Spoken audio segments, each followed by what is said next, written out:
ইস্টবেঙ্গল ক্লাবে কোচেদের ভ্যালিডিটি কিন্তু 40 ম্যাচ, এটা বাঁধা ধরা হয়ে গেছে।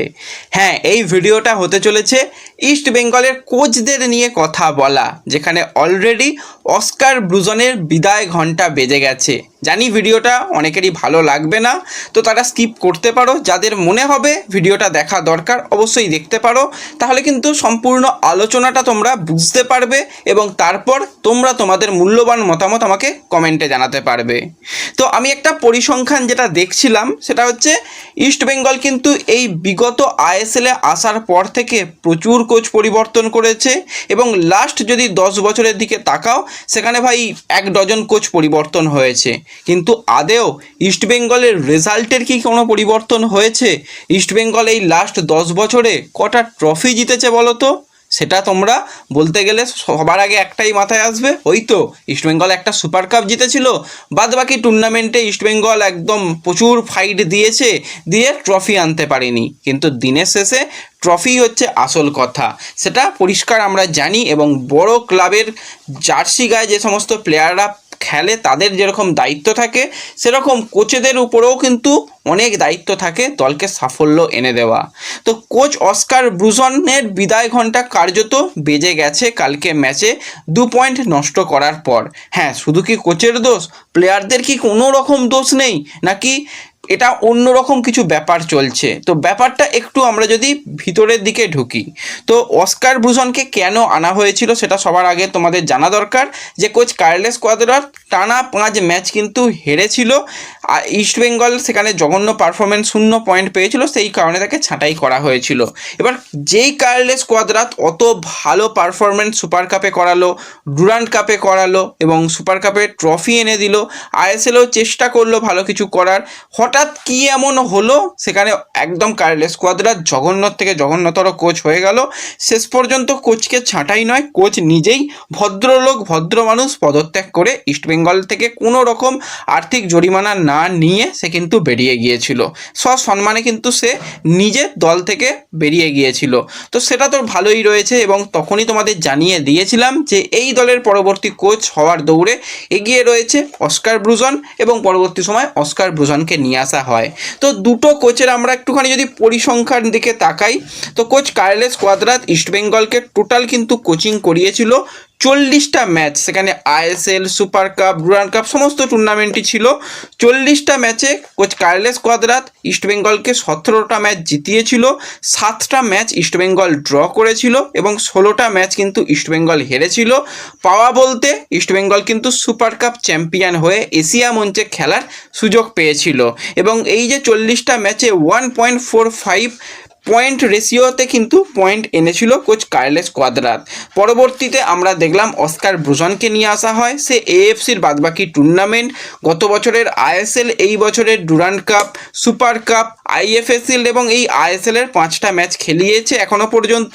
সে কিন্তু ইস্টবেঙ্গলে 39টা ম্যাচে অলরেডি কোচিং করিয়ে ফেলেছে। ওই যে প্রথমেই বললাম না, 40টা ম্যাচই তো ইস্টবেঙ্গলের মানে যারা কোচ হয় তাদের কিন্তু 40টা ম্যাচ দেখা হয়। তো এই 39 নম্বর ম্যাচে এসে অস্কার ব্রুজন কিন্তু ইস্টবেঙ্গলকে 18টা ম্যাচ জিতিয়েছে, যেখানে কার্লেস কোয়াদ্রাত জিতিয়েছিল 17টা। সেখানে কিন্তু একটা ম্যাচ অলরেডি বেশি জিতিয়েছে এবং ম্যাচ ড্র করেছে অস্কার ব্রুজনের আমলে 9টা ম্যাচ, যেখানে কার্লেস কোয়াদ্রাতের আমলে কিন্তু সেটা ছিল 7টা এবং অস্কার ব্রুজনের আমলে ইস্টবেঙ্গল হেরেছে 12টা ম্যাচ, যেটা ছিল কার্লেস কোয়াদ্রাতের আমলে 17টা ম্যাচ। তো এখানেই বোঝা যাচ্ছে যে কার্লেস কোয়াদ্রাতের তুলনায় কিন্তু অস্কার ব্রুজন কোচিং ইস্টবেঙ্গলে ভালো করেছে এবং সেখানে অনেক ভালো ইস্টবেঙ্গল পারফরমেন্স করেছে এবং পয়েন্ট পার ম্যাচ 1.62 এই রেশিওতে কিন্তু পয়েন্ট এনেছে অস্কার ব্রুজন।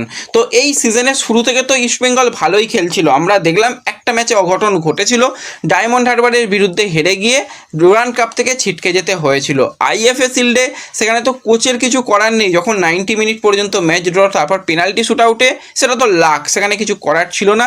সেখানে ইস্টবেঙ্গল ট্রফি আনতে পারেনি, কিন্তু সেটাকে বাদ রাখলেও ইস্টবেঙ্গল ভালো খেলেছিল, এটুকু আমরা বলতে পারি।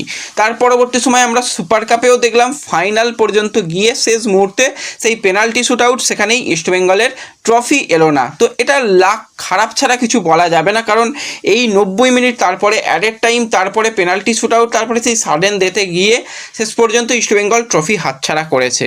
তো অস্কার ব্রুজনের কোচিংয়ে কিন্তু প্লেয়াররা ভালো করেছে, কিন্তু হঠাৎ তার কেটে গেল কোথায়? তার কেটে যাওয়ার কারণ হচ্ছে দল গঠনটা ঠিকঠাক এই বছর হয়নি, যেখানে সল ক্রেসপো গলার কাঁটা হয়ে দাঁড়িয়েছিল, যে সলকে কোনোভাবেই ম্যানেজমেন্ট ছাঁটাই করতে পারছিল না। প্রথম থেকে অস্কার ব্রুজন বলেছিল আমার কিন্তু একজন এমন প্লেয়ার লাগবে যে centre back plus defensive midfielder, versatile রোলে খেলতে পারে, কিন্তু না, তাকে ছাড়া যায়নি। সেই কারণে কিন্তু একজন মাত্র বিদেশি সেন্টার ব্যাক নিয়ে ইস্টবেঙ্গলকে খেলতে হলো, এবং সে যে কটা ম্যাচ খেলেছে তোমরা সবাই জানো, কেভিন সিভিলের খেলার সময় কিন্তু ইস্টবেঙ্গলের ডিফেন্স অপ্রতিরোধ্য লাগছিল। সেখানে গোয়ার হাইফাই অ্যাটাক, মোহনবাগানের হাইফ্যাক অ্যাটাক একার দক্ষতায় কিন্তু আনোয়ার আলীর সঙ্গে জুটি বেঁধে তারা সামলে দিচ্ছিল।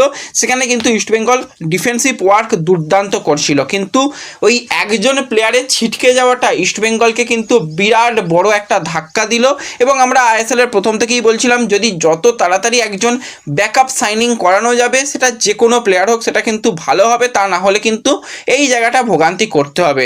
একবার ভেবে দেখো, কালকে যে কেরালা ব্লাস্টার্সের বিদেশি প্লেয়ারটা যে খেললো ফালু, তো সেই প্লেয়ারটার উচ্চতা ভালো রয়েছে, চিপচিপে বডি, তার এক্সপিরিয়েন্স এমন কিছু নেই, এমন কিছু বড় মানের প্লেয়ার নয়, কয়েক লক্ষ টাকায় সেই প্লেয়ারটাকে সাইন করানো হয়েছে। তারপরেও এসে সে যে পারফরমেন্সটা তুলে ধরলো, জাস্ট অসাধারণ। সেখানে কি জিকসান সিং পারবে সেই পারফরমেন্স তুলে ধরতে? সেখানে আনোয়ার হয়তো কাছাকাছি পারবে, কিন্তু তার পাশে সাপোর্ট প্লেয়ারটা কিন্তু একদমই ইস্টবেঙ্গল পাচ্ছে না। তো এই জায়গাটাই আসল গলদের জায়গা তৈরি হয়। তারপর তো প্লেয়ারদের অফ ফর্ম। মিগুয়েলকে প্রথম দুটো ম্যাচে দেখে মনে হচ্ছিল শিকারি, তারপরে দুটো দেখে ম্যাচে মনে হচ্ছে যে সে বোতল কুড়োতেও পারে না, শিকার তো অনেক দূরের কথা।